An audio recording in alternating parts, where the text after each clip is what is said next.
This is my letter pad designed in Microsoft Word, but this is not a simple Word document, or this is not my simple letter pad. It is by default shaded inside my template. If I create a new any new blank documents like blank document, I can get these headers with my logo and the name of my YouTube channel. Like if I creating new document, in each and every time if I pressing control n, each and every time I got this logo and the header inside my document. How did I create it?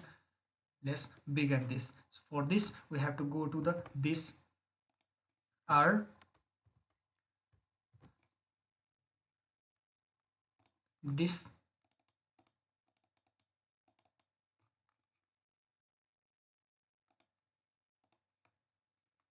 place.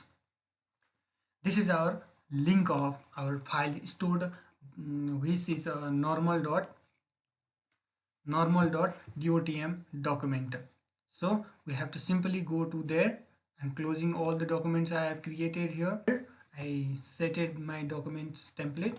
So this is here my user app data roaming Microsoft templates and normal.dot. Just right clicking on it and I'm going to open it. It adds a original file format. DOTM means it's a normal name and it's a extension. So I'm making changes here. So let's change for just for learning. I'm changing its color to,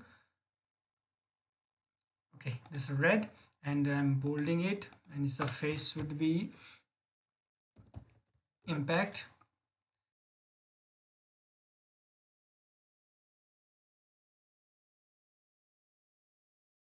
See, and I'm just saving it. Control S. I'm closing it and running my command of invert.